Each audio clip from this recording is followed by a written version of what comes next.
The Great Hall of the Galactic Assembly floated in space above a world made entirely of crystal. Light from 3 different suns passed through the planet below and filled the chamber with colors that had no names in any human language. Representatives from 12 different alien empires sat in their places, each one more strange and powerful than the last. Ambassador Yuna stood alone in the center of the room. She was a small woman with black hair tied back in a simple knot. Her gray uniform looked plain and boring compared to the glowing robes and living armor worn by the aliens around her. She was 34 years old. She had trained for 10 years to become a diplomat. But nothing had prepared her for this moment. The aliens were laughing at her. Hi, Arbiter Velix was the leader of the assembly. He looked like a giant crab covered in precious stones. Each gem on his shell represented a war he had won, a world he had conquered. There were hundreds of them. When he spoke, his words came through a translator device that made his clicking sounds into something humans could understand. So the humans want protection, Velix said. His voice was full of mockery. How sweet. How amusing. Tell me, little human, why should we care about your tiny species? Yuna kept her face calm, but her hands were shaking behind her back. Honored Arbiter, humanity wishes to join the galactic community. We offer friendship and cooperation. We ask only for the chance to prove ourselves. A tall, thin alien with 4 arms made a sound like breaking glass. This was the Tesseron diplomat, a creature that looked like it was made of pale blue ice. Prove yourselves? Your species discovered faster than light travel only 200 years ago. We abandoned that technology as primitive 8,000 years before your ancestors learned to make fire. More laughter filled the chamber. The sound was horrible. Some aliens laughed with sounds, some with lights, some with smells that made Yuna feel sick. Your military, Velix continued, consists of 12 small ships powered by fusion engines. Fusion! We use fusion to heat our food, human. Your weapons could not scratch the paint on our smallest vessel. Yuna swallowed hard. She knew everything he said was true. Humanity was young. Humanity was weak. But humanity was also her home, and 8 billion people were counting on her. We may be young, she said, keeping her voice steady, but we learn fast. We work hard. We never give up. Given time, humanity could become a valuable member of this assembly. Velix leaned forward. His many eyes glittered with cruel amusement. Time? You have no time, little human. The hegemony of Krath has already claimed your solar system. Their harvest fleet will arrive at your world in 6 days. The words hit Yuna like a physical blow. She had heard rumors about the Krath, but she had hoped they were just stories. The Krath were harvesters. They traveled from world to world, taking everything of value. Water, metals, people. They had destroyed hundreds of civilizations across the galaxy. You cannot allow this, Yuna said, her voice rising. Earth has done nothing wrong. Our people are innocent. Innocent? The Tesseron diplomat waved all 4 of her arms. There is no innocent or guilty in the galaxy, human. There is only strong and weak. The Krath are strong. You are weak. This is the natural order of things. But surely this assembly exists to prevent such injustice. Surely you have laws, principles, some code of honor. The silence that followed was worse than the laughter. Every alien in the chamber looked at Yuna with something like pity. It was the way a person might look at a small animal about to be eaten by a predator. Velix spoke again, and this time his voice was almost gentle. Little human, you do not understand. The strong take what they want. The weak suffer and die. This has been the way of the galaxy since the first stars were born. We did not make these rules. We simply follow them. Then we appeal for military aid, Yuna said desperately. We will pay any price. We will sign any agreement. Please, there must be something. There is nothing. Velix raised one massive claw. The Galactic Assembly officially recognizes the hegemony of Krath's claim to the Sol System. The human petition for protection is denied. This matter is closed. The other delegates began to leave. Some of them paused to look at Yuna with curiosity, like she was an interesting insect. A few even offered words they probably thought were kind. Your species had potential, one alien said. Perhaps in a different universe. Do not feel bad, said another. All young species die. It is simply your turn. Soon Yuna was alone in the great chamber. The beautiful light from the crystal planet below seemed cold now, meaningless. She pulled out her communication device with numb fingers. Admiral Taiho, she said quietly. They refused. The Krath fleet will arrive in 6 days. Thousands of light years away, in a military command center buried deep beneath the mountains of Korea, Admiral Taiho closed his eyes.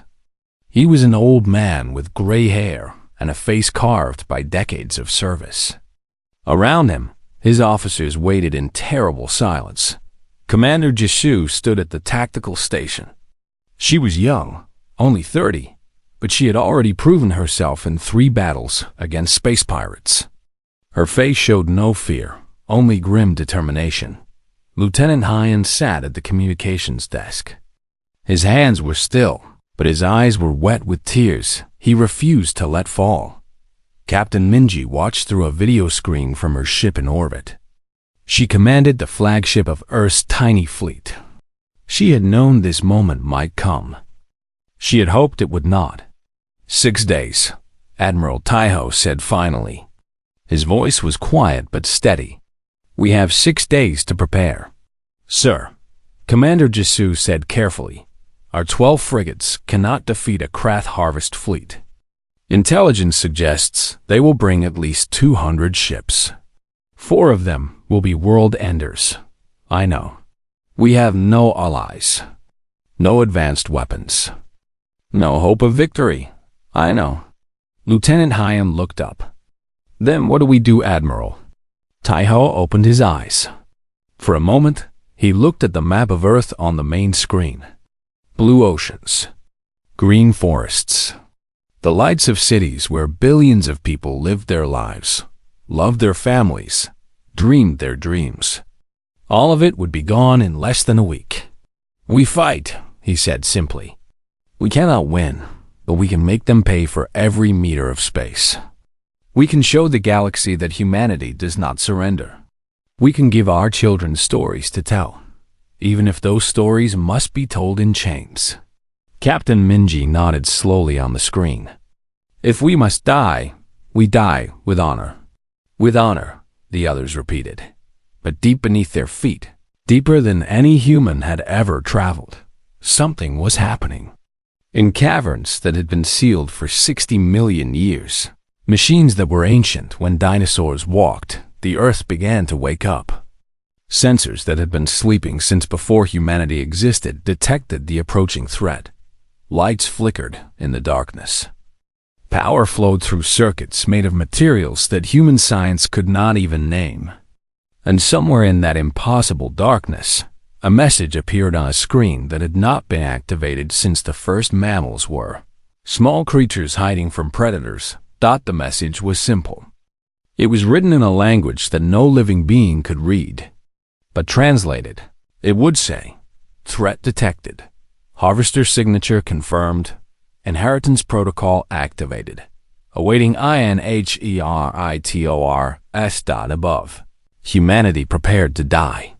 Below, something ancient prepared to give them a chance to live. The galaxy had dismissed Earth as weak and primitive.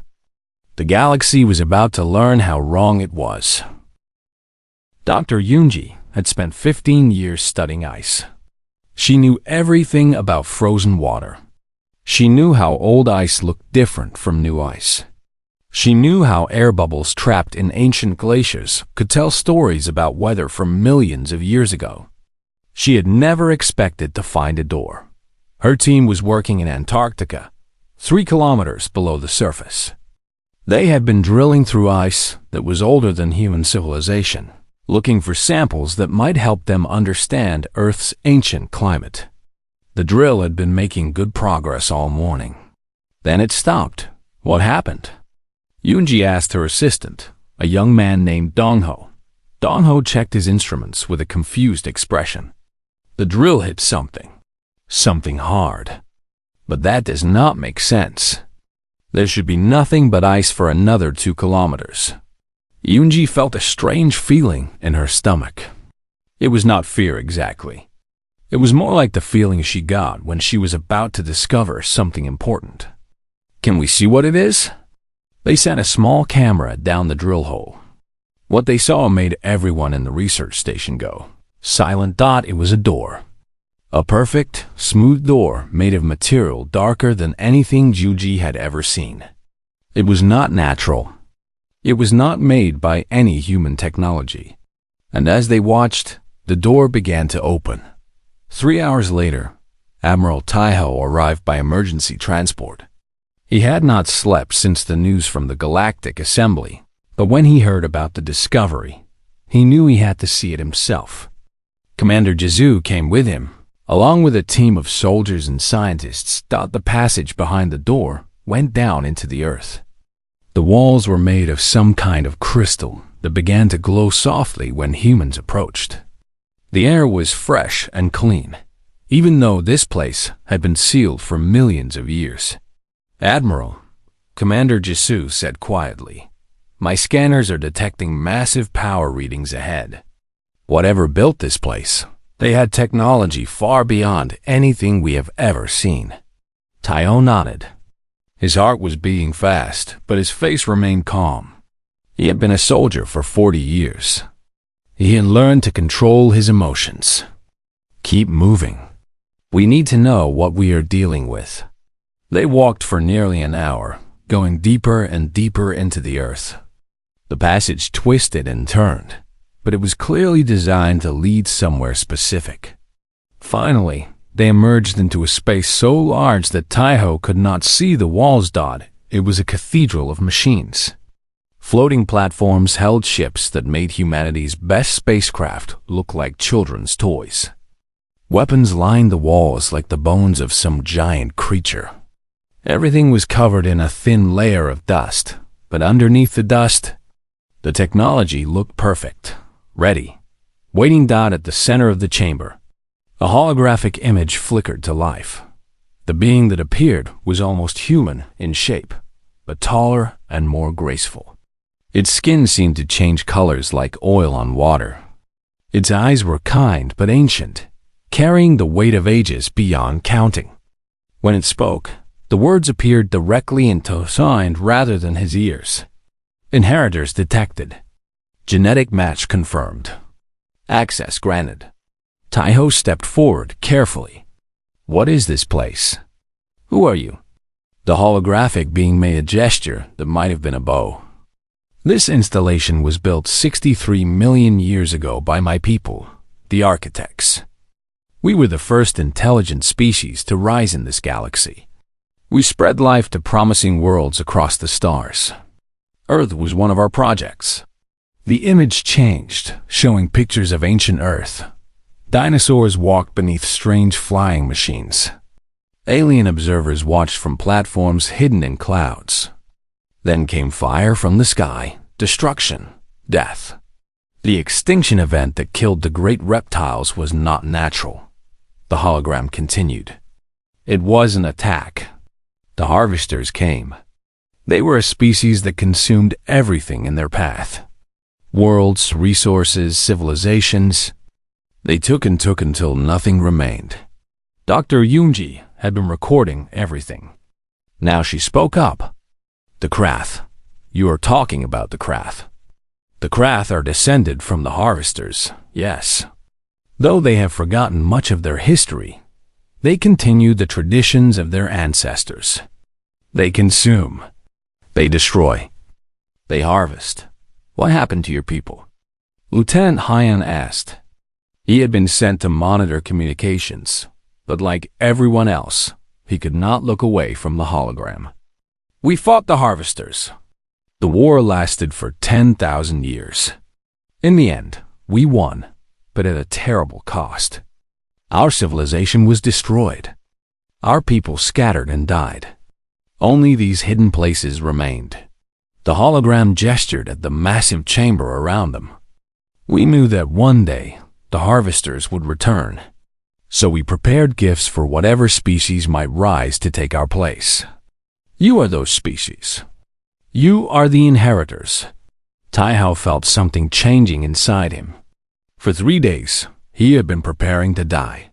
He'd been planning a hopeless battle against an enemy that could not be beaten. Now, suddenly, there was something else. Not hope exactly, but possibility. Can we use this technology? He asked. The Krath fleet arrives in 3 days. Can these weapons save my people? The hologram was quiet for a moment. When it spoke again, its voice was serious. The weapons here are powerful beyond anything the Harvesters possess. But you must understand the cost. Learning to use this technology will change your species forever. You will no longer be just humans. You will be inheritors, carrying the legacy of the architects. The responsibility will be enormous. Commander Jisoo was already climbing onto one of the floating platforms, examining a ship that seemed to be made of liquid metal. Sir, with respect, we can worry about responsibility after we survive. Dr. Yoonji was studying the walls, her scientific instruments making sounds of confusion. These materials, this energy, nothing in human science can explain what I am seeing. It will take years to understand. You do not have years, the hologram said. But you do not need to understand everything. The technology was designed to work with beings like you. Your minds are compatible. Your bodies are compatible. We made sure of this when we seeded your world. Taihao turned to face his team. He saw fear in their eyes, but also excitement. Also, determination.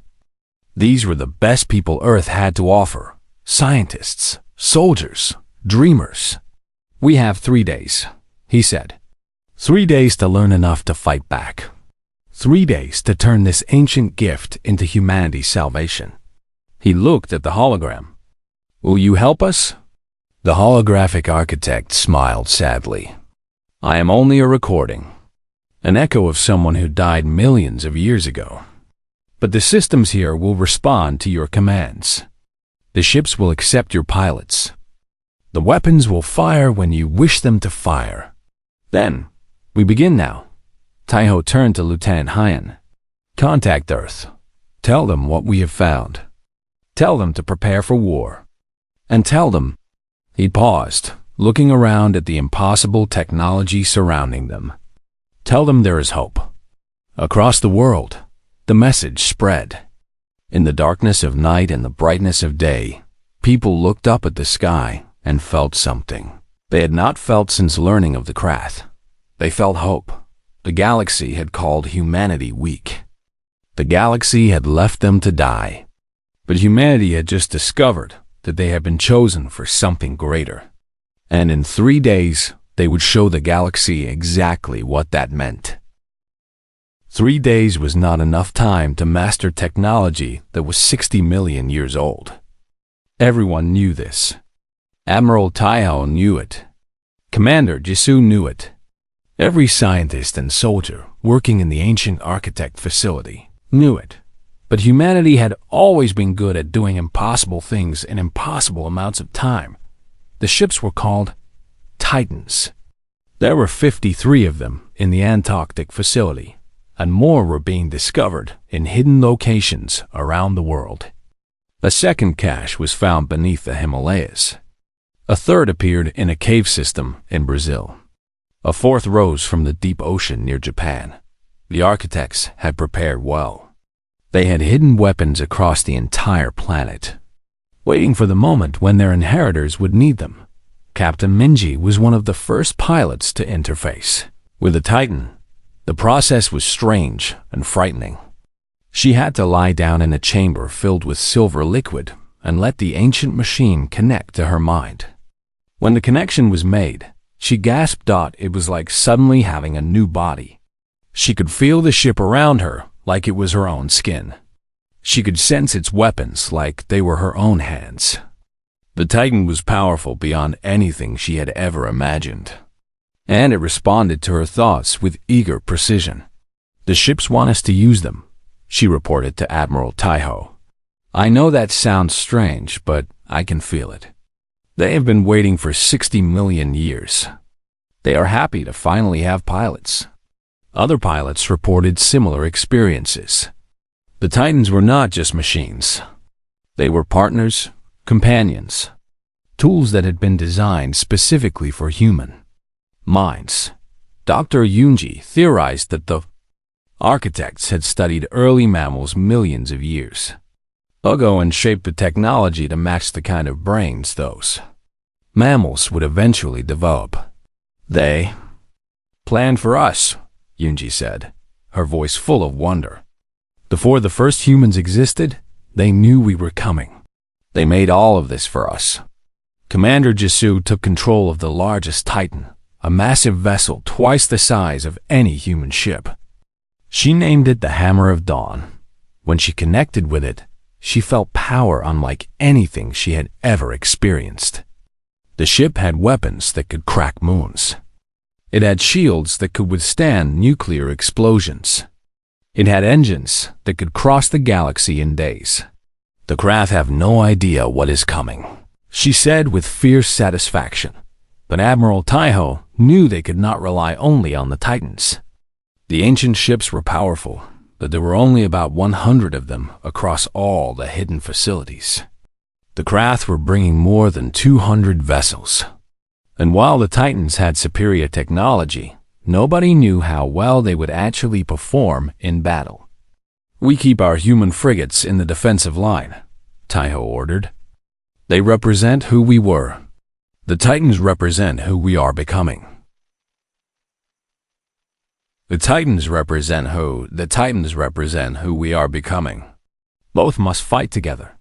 The 12 human frigates were tiny compared to the Titans. Their weapons were primitive, their shields were weak, and their crews knew they might not survive the coming battle. But not a single person asked to be removed from duty. They had spent their whole lives preparing to defend Earth. This was their moment. Lieutenant Hyan coordinated communications between all the forces. He worked for 40 hours without sleep, connecting human ships with Titan vessels, making sure everyone could talk to everyone else. When someone suggested he rest, he refused. "I can rest after we win," he said. "Or I can rest forever if we lose. Either way, sleep can wait." Around the world, humanity watched and waited. 8 billion people knew that their fate would be decided in the next few hours. Some prayed. Some cried. Some held their families close and tried not to think about what might happen. But many others felt something unexpected. They felt pride. For centuries, humanity had looked up at the stars and wondered if they were alone. They had dreamed of meeting alien species, of joining a galactic community of intelligent beings. When they finally made contact, they discovered that the galaxy was cruel and cold, full of predators who saw them as nothing more than prey. But now they were fighting back. Now they had weapons that could match the greatest powers in the galaxy. Now they were standing up for themselves. The Krath fleet entered the solar system on schedule. 217 ships, led by High Warlord Rexon on his massive command vessel. The Krath had conquered hundreds of worlds. They had destroyed civilizations older and more advanced than humanity. They expected this harvest to be easy. Admiral Taiho watched the enemy fleet appear on his screens. He was in the command center deep beneath the Korean mountains, surrounded by his officers and connected to every ship in the Human Defense Force. "All units," he broadcast on every frequency. "This is Admiral Taiho. The enemy has arrived. They expect to find weak prey waiting for slaughter. They expect to harvest our world without resistance. They expect us to beg for mercy. He paused, looking at the faces of the men and women who had trusted him with their lives. They are wrong. Today we show the galaxy what humanity can do when our backs are against the wall. Today we fight not just for Earth, but for every young species that has ever been told they are too weak to matter. Today we prove that the measure of a civilization is not how long they have existed, but how hard they are willing to fight for their survival. Commander Jisu's voice came through the communication system. Hammer of Dawn standing by. All Titans reporting battle ready. Captain Minji spoke next. Human frigates in formation. We are ready, Admiral. Lieutenant Hyan confirmed that all channels were open. The whole world is watching, sir. And so is the rest of the galaxy. The assembly is broadcasting our position to everyone. Taiho smiled grimly. Good. Let them watch. Let them see what happens when they leave a young species to die. Attention craft fleet, he broadcast on the enemy's frequency. This is Admiral Taiho of the United Earth Defense Force. You have entered our space without permission. You have threatened our people without cause. Turn back now or face the consequences. The response came in the form of High Warlord Rexon's horrible laughter. Little humans with borrowed weapons. We know about your ancient toys. They will not save you. Nothing will save you. The harvest begins now. The craft fleet began to advance. 200 ships moving in perfect formation, their weapons charging with the power to crack planets. Taiho took a deep breath. All units, engage. The Battle of Seoul had begun. And for the first time in 10,000 years, the harvesters were about to face an enemy that could hurt them back. The first shot of the battle came from the Hammer of Dawn. Commander Jisu had trained for exactly 3 days with her Titan. But in that moment, the connection between her mind and the ancient machine was perfect.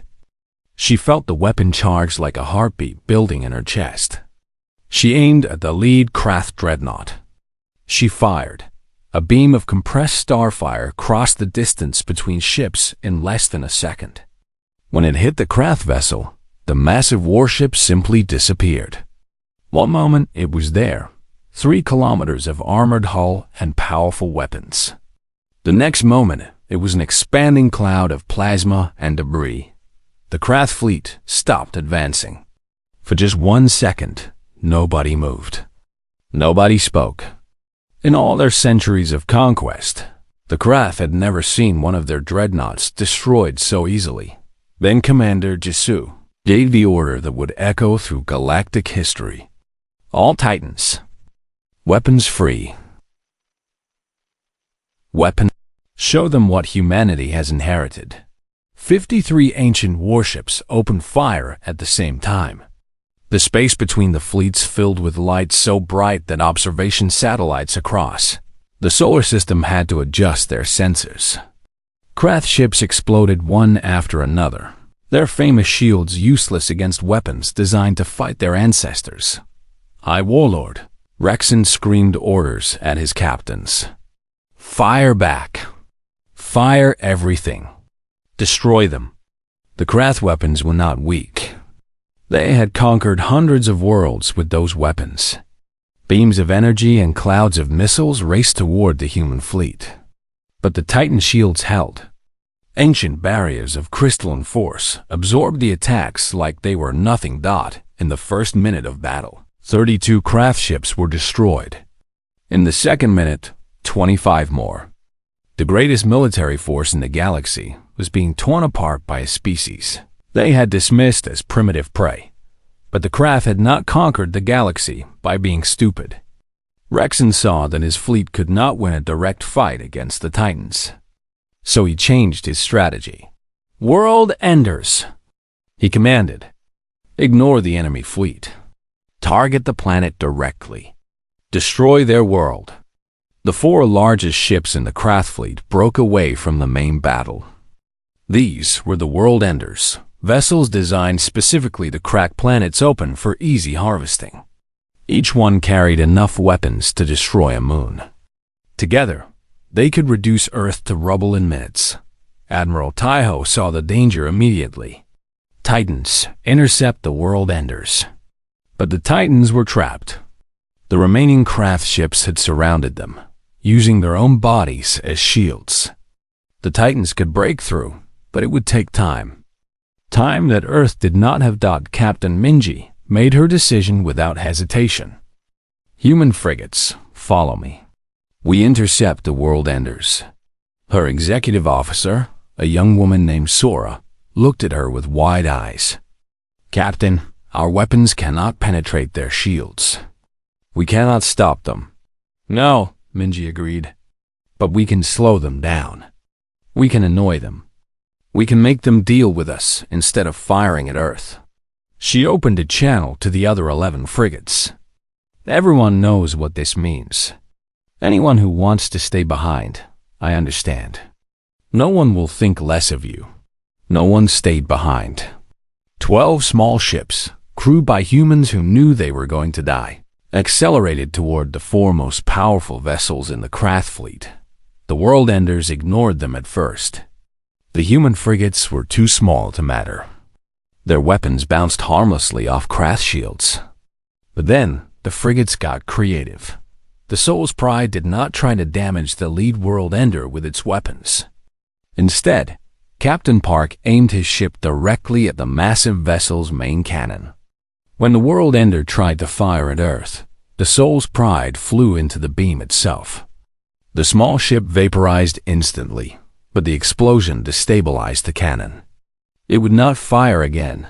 The Bazan Defiance followed the same strategy. Captain Quan flew her ship into an engine intake at full speed.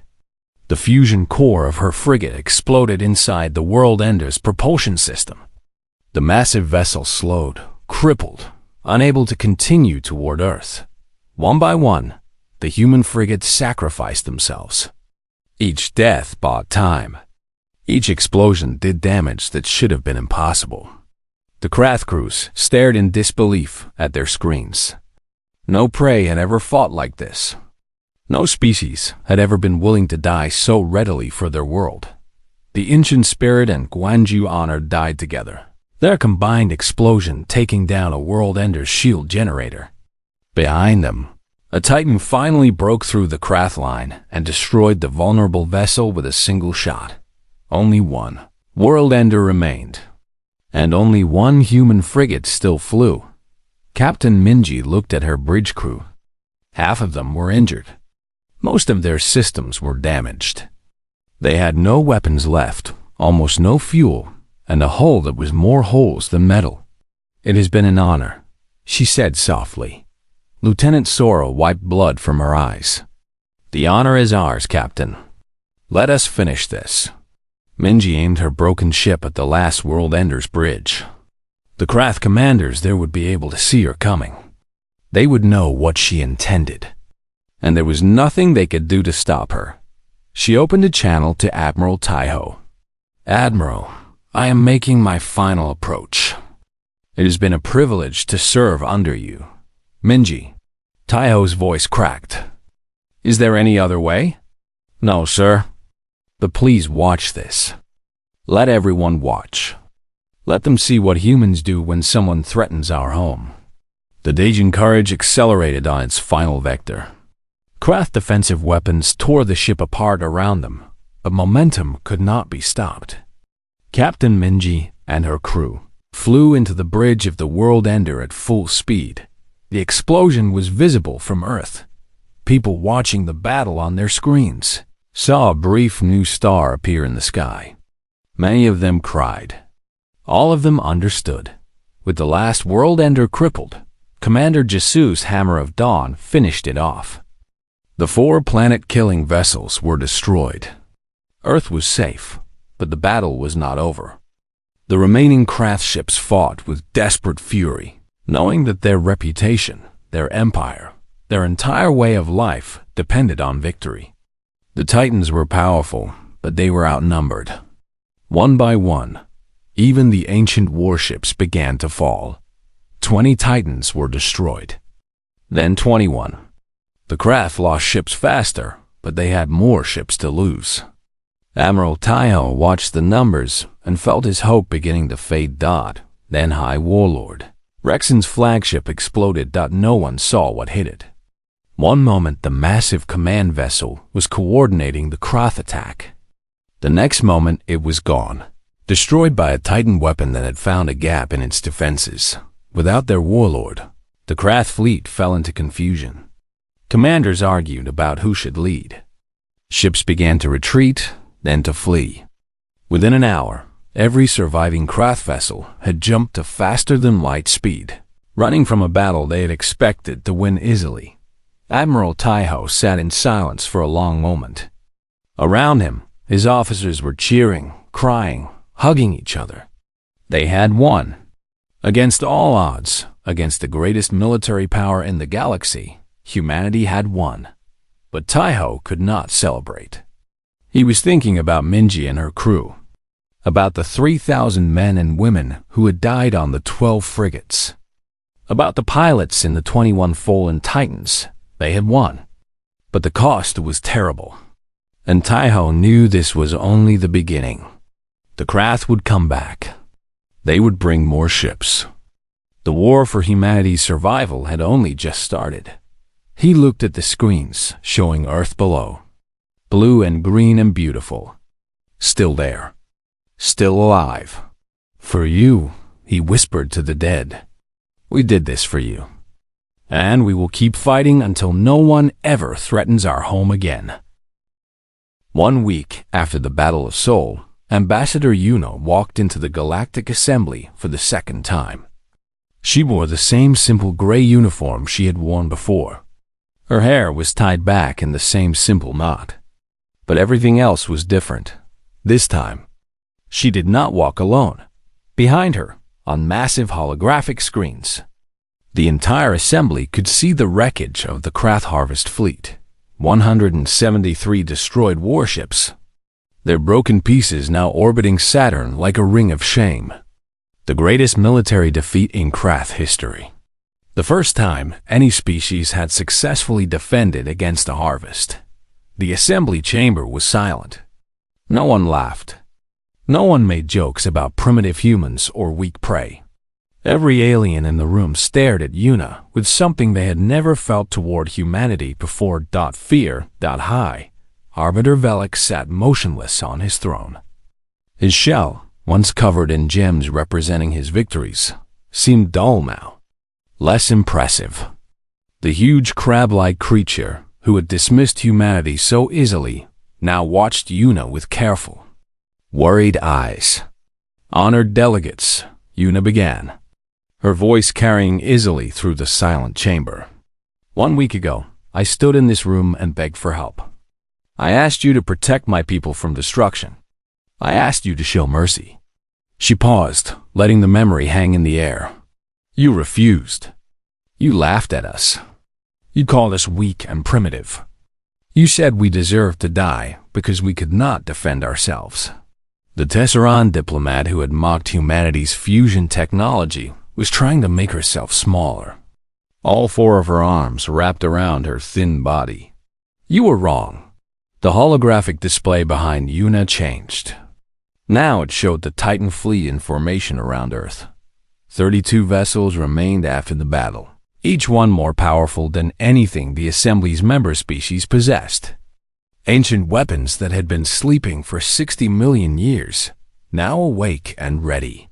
Let me tell you a story, Yuna said. 60 million years ago, before your species existed, before even our own species existed, there was a great civilization in this galaxy. They called themselves the Architects. They traveled the stars and spread life to promising worlds. Earth was one of those worlds. She walked slowly across the chamber floor, making eye contact with delegate after delegate. The Architects faced a threat. The Harvesters, ancestors of the Krath, were destroying everything in their path. The Architects fought back. They sacrificed their entire civilization to stop the Harvesters. And before they died, they hid weapons across the galaxy, waiting for new species to rise and inherit their legacy.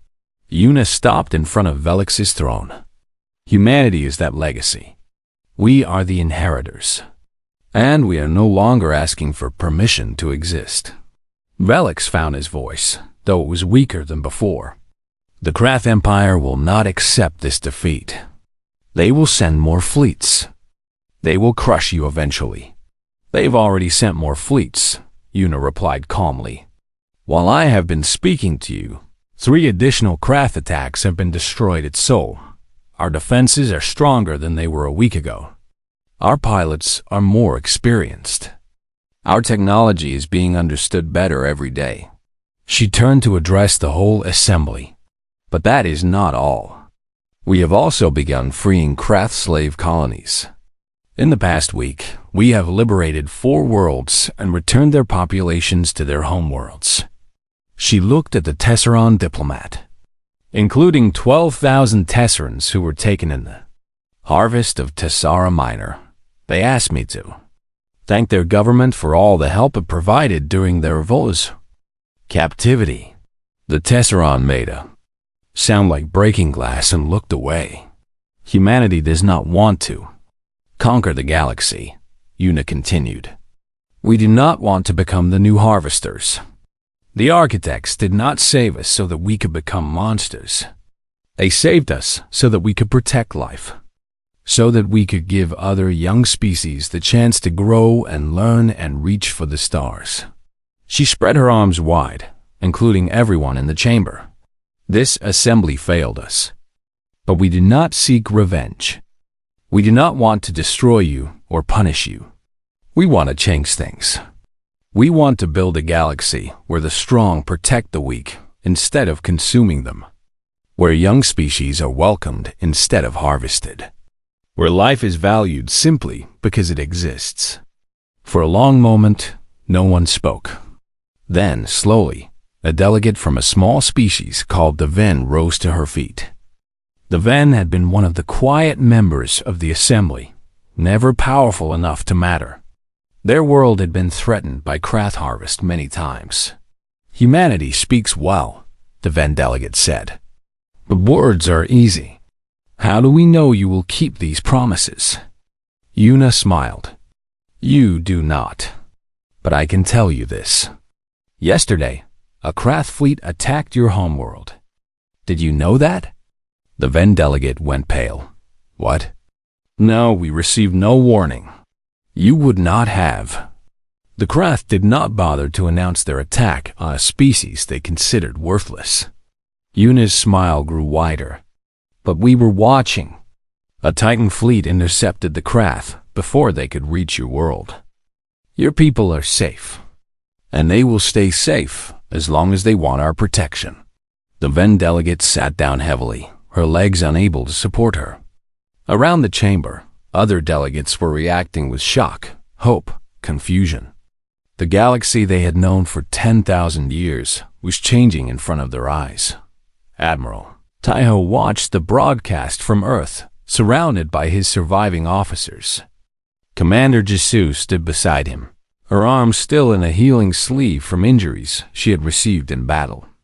Dr. Yunji was studying data from the architect databases, learning more every day about the ancient civilization that had given humanity this chance. Do you think they will accept? Lieutenant Hyan asked. Taiho shook his head slowly. Some will. Some will not. The Krath certainly will not. They will fight until we break them completely. He paused. But that does not matter.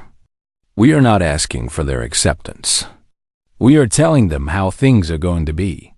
On the screen, Yuna was finishing her speech. The architects believed that life was precious. They died to protect that belief. Humanity has chosen to carry their torch. We will defend Earth. We will defend anyone who asks for our help.